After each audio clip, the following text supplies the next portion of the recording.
Because your legacy is trash, President Biden. I don't know if he knows that or not, but his legacy's garbage. It's in shambles. I don't care what these old black people say. How's everybody doing? My name is Anthony Brian Logan, and today we got to talk about Charlamagne from the Breakfast Club radio show throwing Joe Biden and Barack Obama and the entire Democratic Party under the bus because of what he saw at Jimmy Carter's funeral. Now, if you know, like I know, what we saw there was of no surprise. Most of these politicians don't really hate Trump, despite what they tell you through their media and from their own mouths. They'll say he's a racist, a fascist, some other kind of oberist. They'll lay that at his feet. And then when they see him in person, it's all hugs and handshakes and whatnot. Okay, now there's a variety of reasons why that's going to happen. But you, as a normie, may think, you know what, if I talk that much stuff about somebody, when I see him, it's quote unquote on site, as a cool kid say. You want to get right into conflict mode, right into fight mode. When you're dealing with these high powered people, it's not quite that way. You guys are fighting amongst yourselves, but they are not really going to do that. Not all the time. And sometimes people that don't like each other are the ones who say they love each other publicly. Now, before I go any further into it, let's get to a little bit of a recap so we understand what's happening here. Now, this is the funeral. No sound because you can't hear what they're saying anyway, but you can see Obama sit right next to Trump and they're having the conversation. It's hugs, it's smiles, not quite hugs, but it might as well have been a big embrace right there because they're really chummy, having a good old time. Okay. Everything appears to be totally fine right here. And normally it is, because as men and as professionals, you're going to understand how to behave in these situations. You're not going to be in conflict mode. And beyond that, a lot of your elite people, a lot of your politicos don't really dislike Trump. They actually like Trump pretty well. They like Trump pretty well. You know what they don't like? Hey, you know what they don't like? They don't like Kamala Harris. Now listen, these are Democrats sitting next to each other. You have Joe Biden and his wife Jill sitting right next to Kamala and her husband Doug. Look at this cold shoulder from Jill. Look at that cold shoulder. Now, that's supposed to be the woman that they love, right? The so-called black woman, the woman of color. She's going to save democracy. That's what they told you on television, but you can see right here that people who tell you that don't even like her.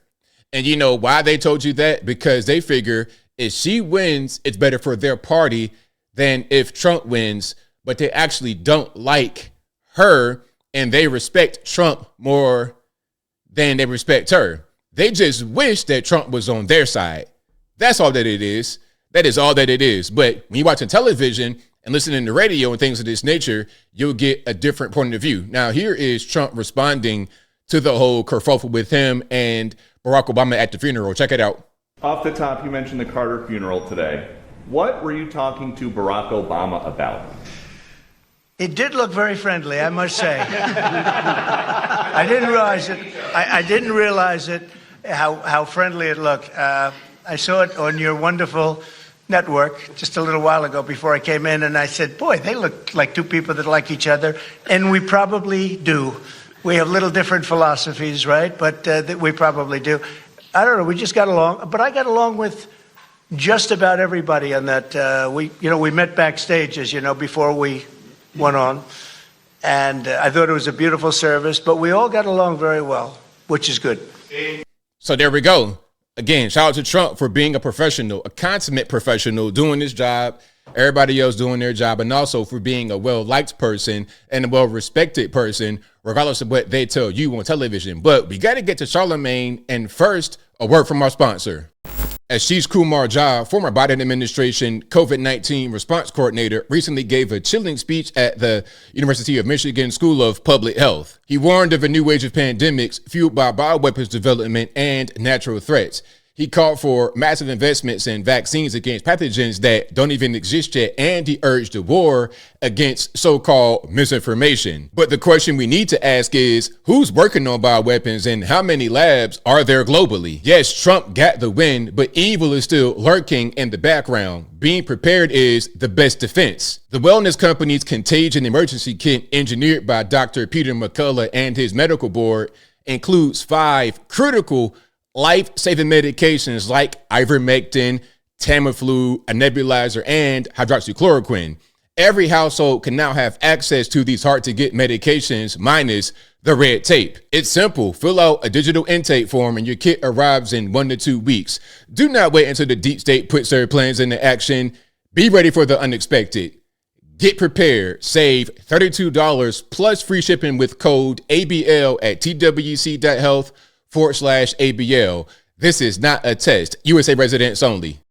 And we're back. Now, what I got to do right here before I play it is put a freeze frame over this because the Breakfast Club will copyright you in a heartbeat. But let's go ahead and run this and see what Lennar, a.k.a. Charlamagne, is talking about and why he's upset at the whole interaction between Trump and Obama at the funeral. Check it out.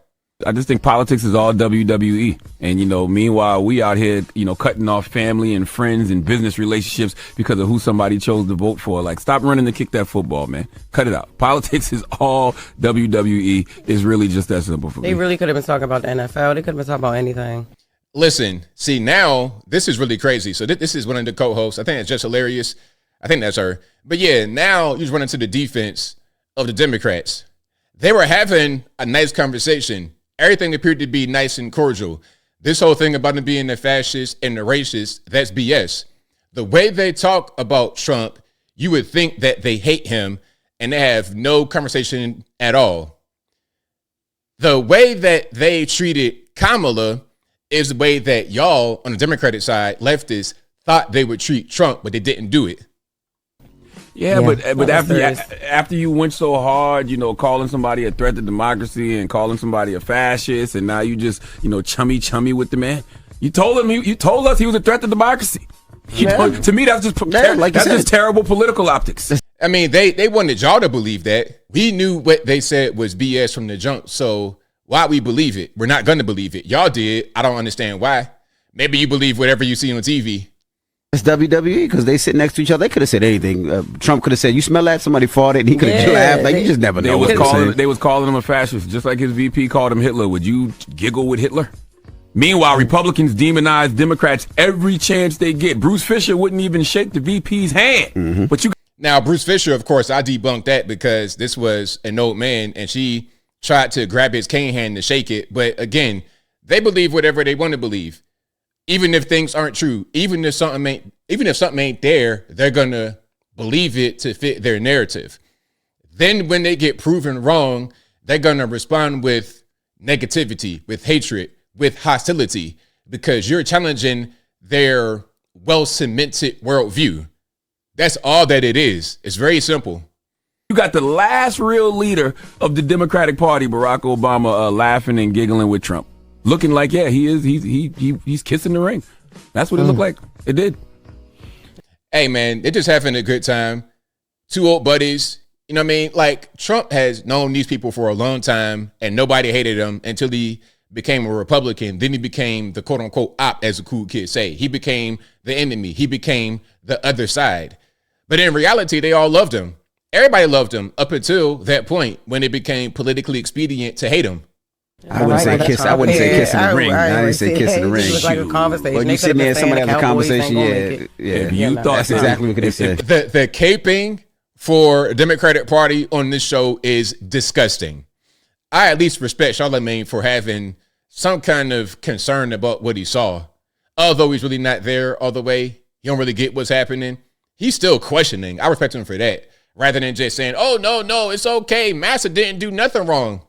If you really believe, because this is what they said, if you believe that this person is going to jail his political opponents, and you believe this person is going to seek revenge against his political opponents, you probably be in there kikiing too.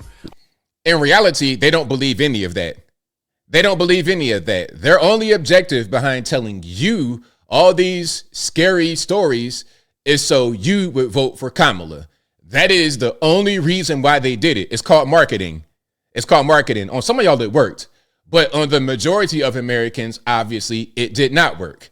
Now, there's more to that clip from the Breakfast Club, but I'll leave it right there in the box so you guys can see it and hear it without my commentary. But as I close, I want to say this. Shout out to everybody who understands what marketing is, who understands what running the campaign is all about. Listen, they spend billions on these elections, and you got to ask yourself, how was the money being spent?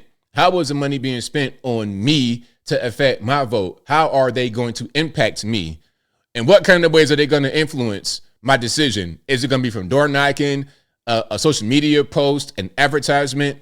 They get you in a variety of ways through the news media, headlines, the way they say certain things, social media, entertainment, music, everywhere they get you. Radio, they get you in every form of communication possible. Some fall for it, some don't.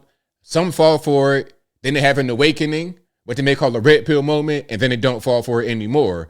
Guys like Charlamagne, he's right on the precipice of having the red pill moment, but he's just resisting. And as long as he resists, he's going to always be over there complaining about what the Democratic Party is not doing right. What you should do as I close is get away from the Democratic Party, leave Democratic Party behind, then ain't no more to complain about, at least not on that side of the aisle. And I think I'll leave that right there for now. And what say you? What's your opinion about what Charlamagne said here about politics just being WWE and it's all fake and they're phony for talking about how he's a threat to democracy, but still laughing and joking and having a good time with him at the funeral? Whatever your thoughts are, let me know in the comments below.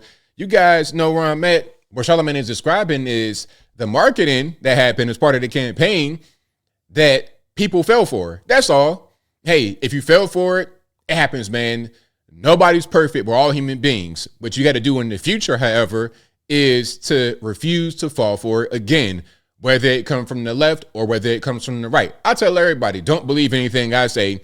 Don't believe anything they say. Do your own research. Be an independent thinker and make your own mind up rather than being marketed and advertised to and having that which you're programmed to believe be your belief system.